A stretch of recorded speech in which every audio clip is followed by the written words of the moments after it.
Kami dewata na sumurung siang saluhut na roha. Iba mangaramuti hati-hati dohot pikiran muda. Di bagasan Kristus Yesus Tuhan tayo. Amin. Selamat hari Minggu bagi kita saluhut na. Urian itu hatta jamita di mingguta sadarion di mana marujahan sian surat di Apostel Paulus na parjulu tuhuria Korin bimdu 15 mamukasian ayat 50 tolhastu ayat 50 walu songonoma surat disi odo nabudok disi ali akadongan dan tambahan sibuk dohot mudar manean harajau di dewata jaladang tartean na olo busuki hatong tohori hahumiyot do na hudok hamu dan na saluhut hita moding alai saluhut do hita pau bauna topu di bagasan sakilop mata di pakuling ni sarune na parpudii ay makuling masaruning gabi hehe maakanaw mate itu hatok tongon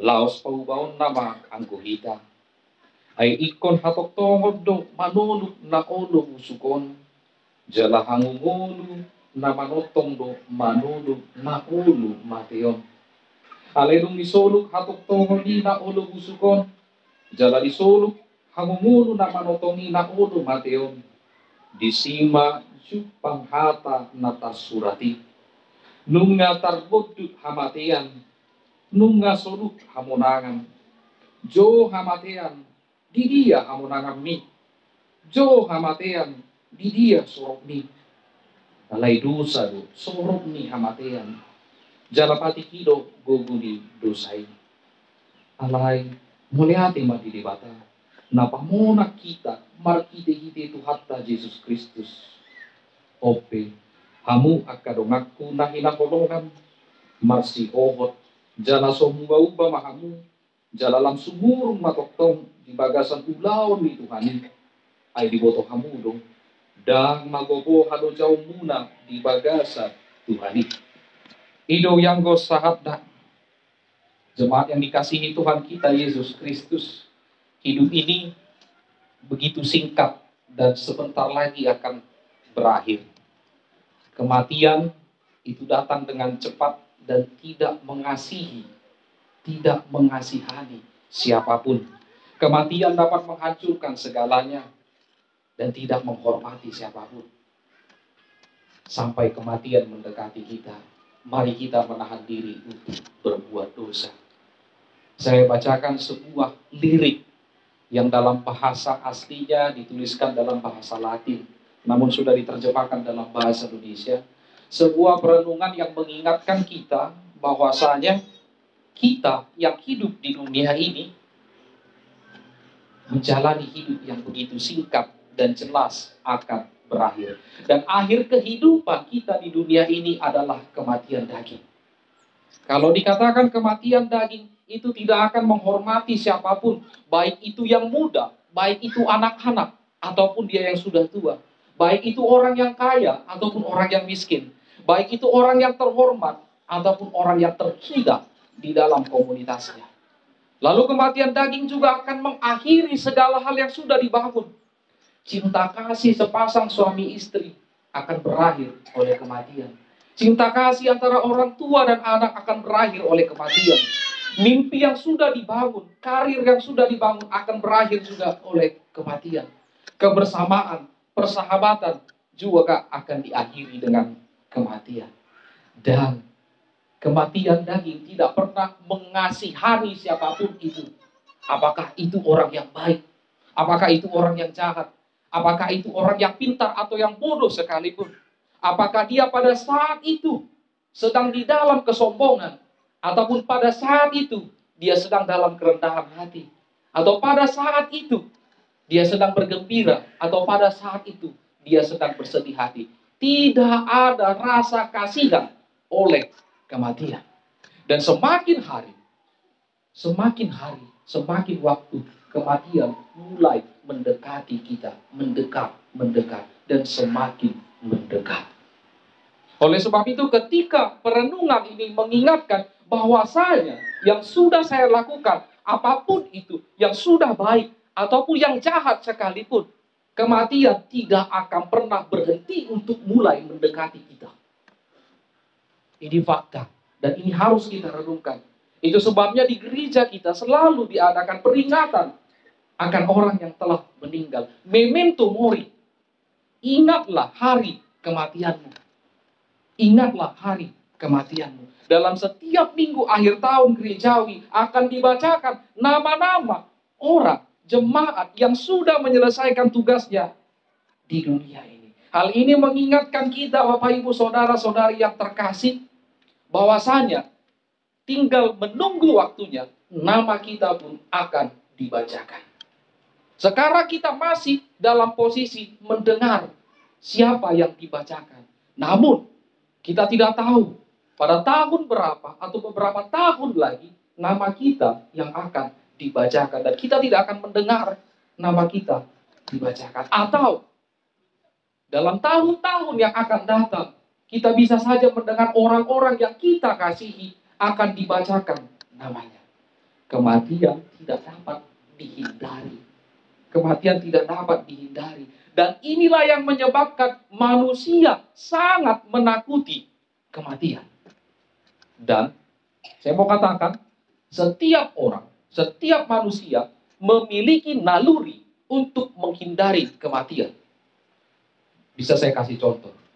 Ketika kita pernah terjatuh, tanpa disadari, bagian tubuh kita, pertama kali tangan, akan merespon untuk menyelamatkan diri kita.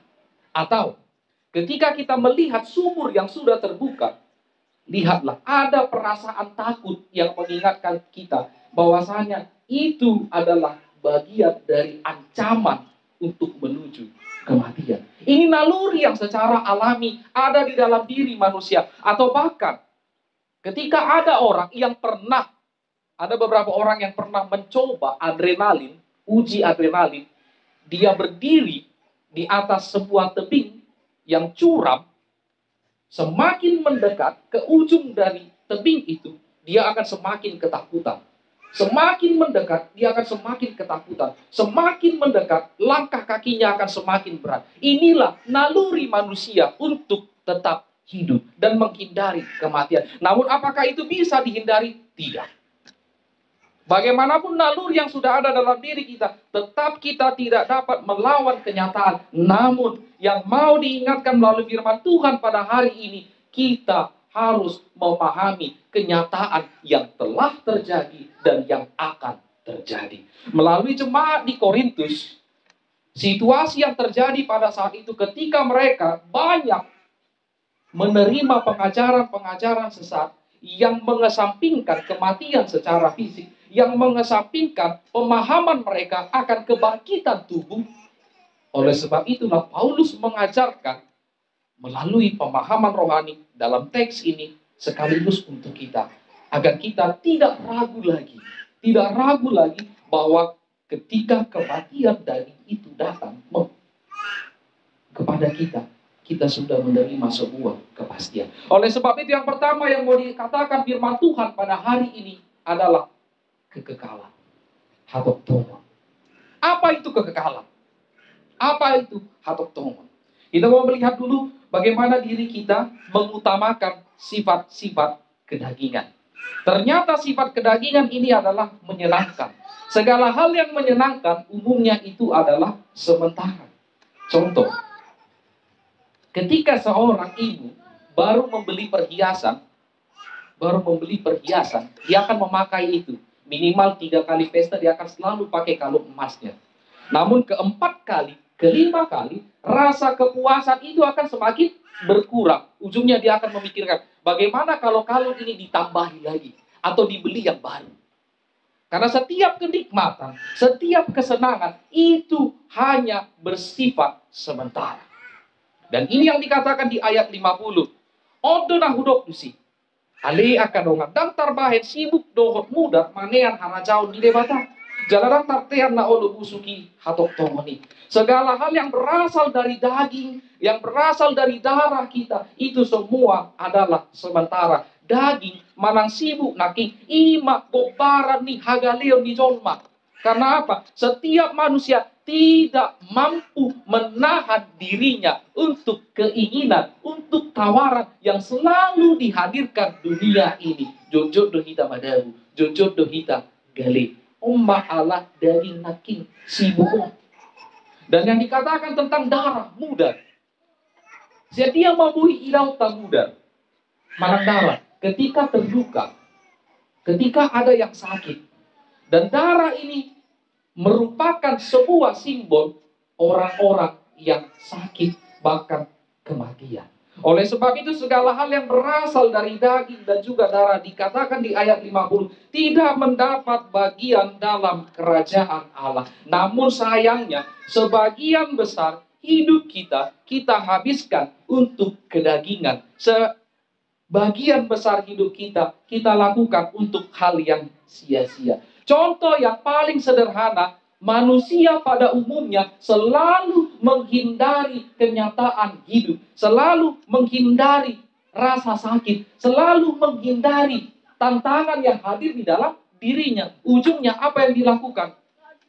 Ketika dia mengalami tantangan, ketika dia mengalami pergumulan, pertama kali yang umum dilakukan seseorang adalah mempersalahkan siapa yang patut dipersalahkan. Kalau dia tidak menyalahkan dirinya sendiri, dia akan menyalahkan orang lain. Kalau dia tidak menyalahkan orang lain, dia berani akan menyalahkan Tuhan. Inilah orang yang tidak menerima tantangan. Oleh sebab itu, ketika kita menghindari hal tersebut, berarti kita menghindari kehidupan. Kita menghindari kehidupan.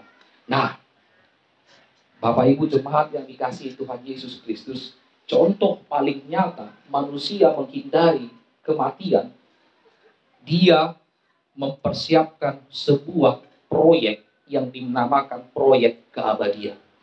Apa ini proyek keabadian? Kita harus akui, budaya orang Batak pada dasarnya adalah membuat sebuah alur turun-temurun untuk menciptakan sebuah keabadian. Apa itu? Marga, klan. Saya marga Silain, yang pasti 16 sudut ke atas tetap marga Silain. Dan pertama kali yang menciptakan marga Silain ini, yang dinamakan marga Silain ini, memberikan marga itu kepada anaknya, supaya nama itu terus turun-temurun sampai generasi ke-30, sampai generasi ke-50, dan seterusnya. Silain akan tetap hidup. Silain akan tetap hidup. Inilah salah satu contoh proyek keabadian yang secara naluriah dilakukan oleh manusia.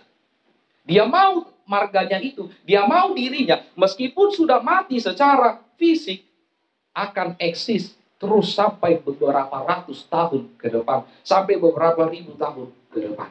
Termasuk ketika ada peperangan terjadi, peperangan antara Rusia dan juga Ukraina. Ini adalah sebuah contoh pergesekan proyek keabadian. Kenapa mereka bisa berperang?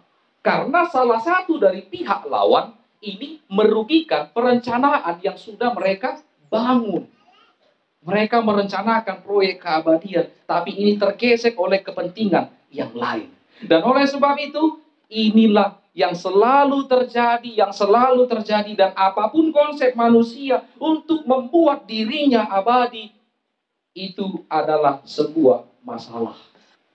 Itu bukan sebuah solusi. Ketika kita selalu menciptakan proyek keabadian, bagaimana saya bekerja lebih dari 12 jam satu hari dengan alih-alih harta yang saya kumpulkan nanti untuk keturunan saya. Harta yang saya kumpulkan nanti untuk anak-anak saya, untuk sekolah mereka. Tapi lihat, sebagian besar dari hidupnya sudah melupakan hal yang paling berharga. Inilah yang dikatakan proyek keabadian.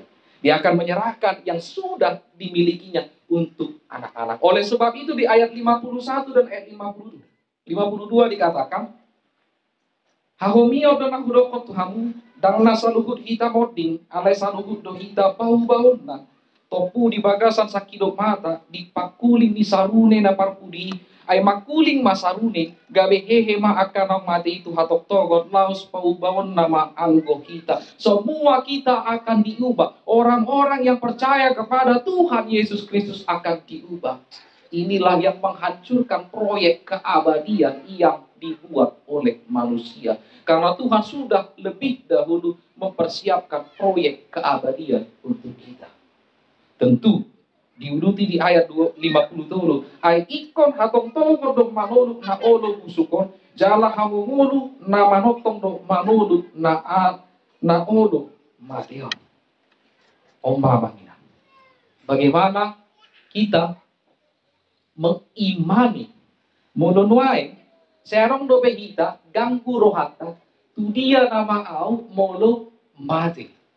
Unang yo tadok tutuba. Alay arong dobe naragu, arong dobe di kita naragu, ay tu surgo doaw, manang tunaroko.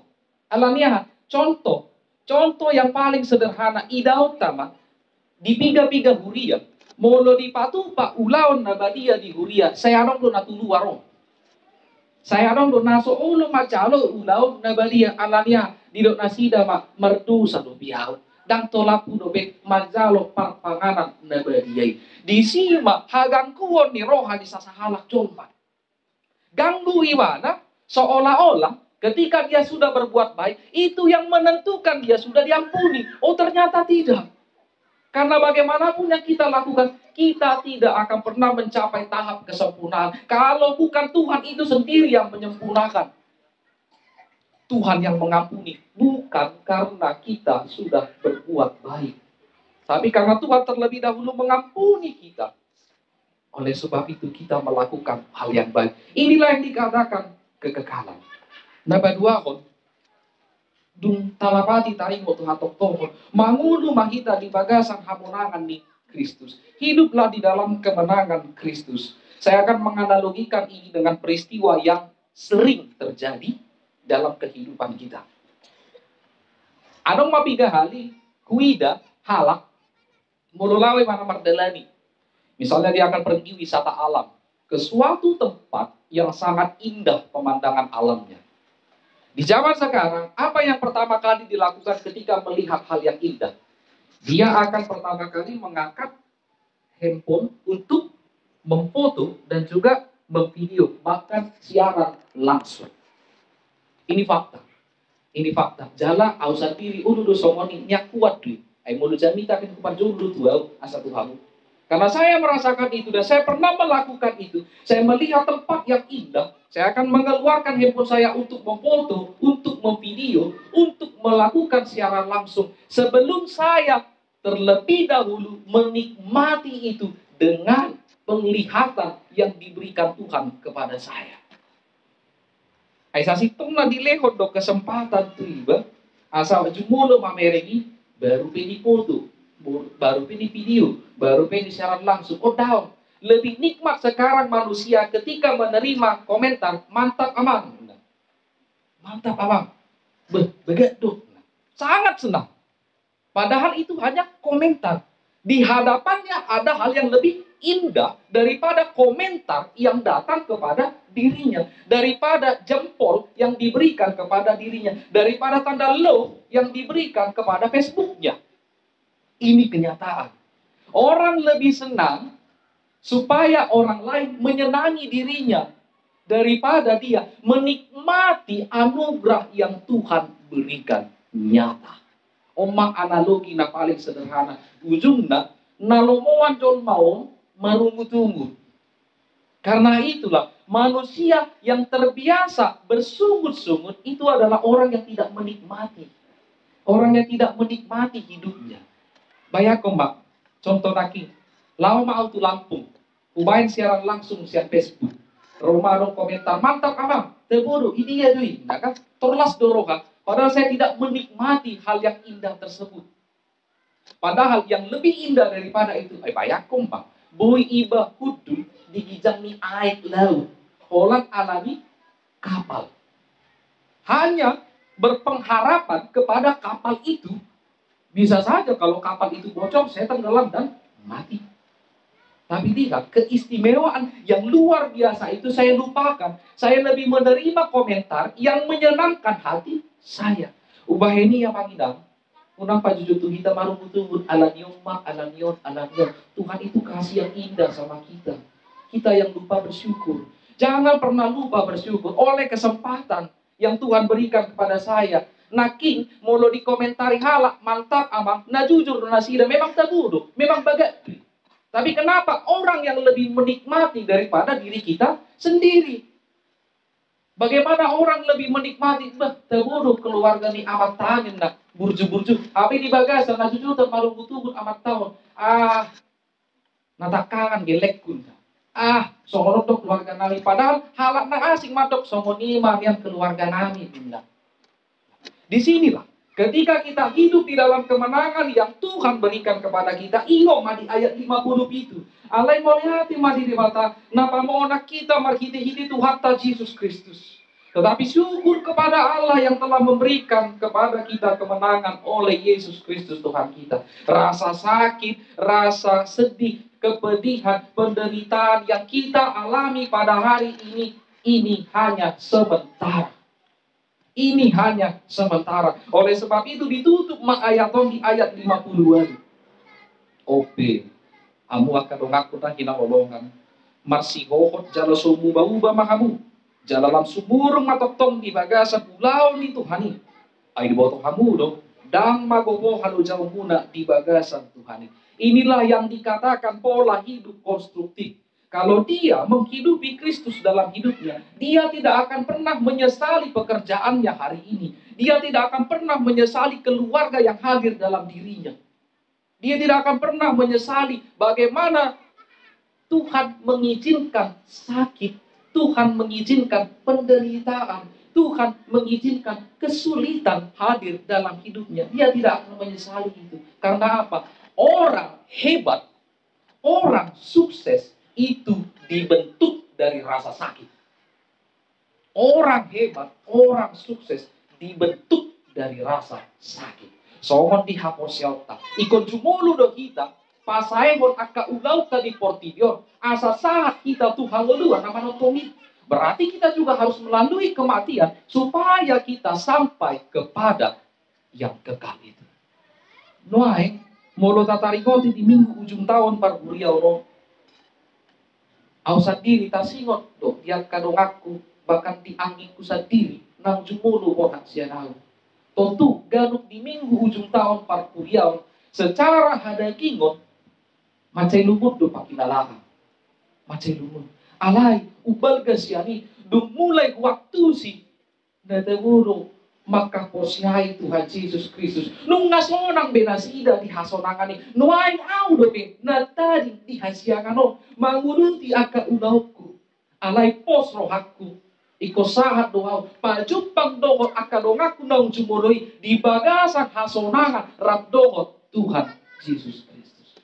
Jalalamani puli jami taon sudema kita abang idang di bagasan rohan ahoh terbuka mak buku detak nomor 342.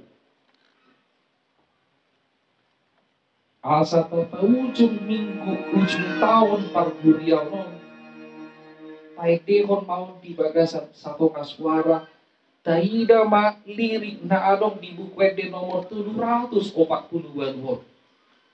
Omak naikon tahanguluhon di ngulu ni patut dioptan.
masuk bagaimana minang kaidama omba nau di baga-baga ho tuhata di hamuluan nau pinaradena.